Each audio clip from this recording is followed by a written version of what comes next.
AP tourism cinematography శాఖ మంత్రి కందుల దుర్గేష్ మీడియాతో మాట్లాడుతూ సంచలన కామెంట్స్ చేశారు. తను కేటాయించిన టూరిజం శాఖపై సమగ్ర అవగాహన తెచ్చుకుని పనిచేస్తారన్నారు. అలాగే గత ప్రభుత్వ టూరిజం మంత్రి రోజా పవన్ కళ్యాణ్ దూషించడం మాత్రమే పనిచేశారని వెల్లడించారు.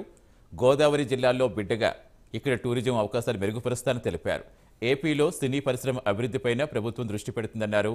కేవలం పవన్ కళ్యాణ్ వల్లే తాను మంత్రినయ్యానని దుర్గేష్ అన్నారు. ప్రధానంగా ఈరోజు చాలా సంతోషంగా ఉంది. ఆంధ్రప్రదేశ్ రాష్ట్ర రాజకీయాల్లో ఒక సరికొత్త మార్పుకి శ్రీకారం చుడుతున్నటువంటి సందర్భంలో ఆ క్రతువులో నేను కూడా భాగస్వాములను కావటం నాకు ఆనందం కలిగించేటువంటి అంశం. ఒక 5 సంవత్సరాల కాలం ఈ రాష్ట్రంలో అభివృద్ధి అనేది కుంటుపడిపోయి కేవలం బటన్ నొక్కడం వరకు మాత్రమే పరిమితమై రాష్ట్రంలో అభివృద్ధి అనేటువంటిది ఏ కోసానా కనపడినటువంటి సందర్భంలో ఇవాళ ప్రజలందరూ కూడా 1000 ఆశలతోటి మా వైపు చూస్తూ ఉన్నారు.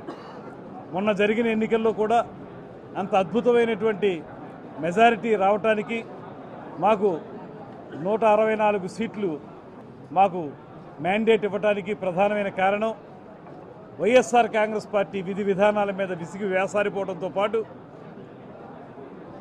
జగన్మోహన్ రెడ్డి గారి లగాయితూ కింది స్థాయి కార్యకర్త వరకు కూడా అప్పటి ప్రతిపక్ష నాయకుల్ని వ్యక్తిగత దోషణలు చేసినటువంటి సందర్భాన్ని ప్రజలందరూ కూడా యావగించుకున్నారు.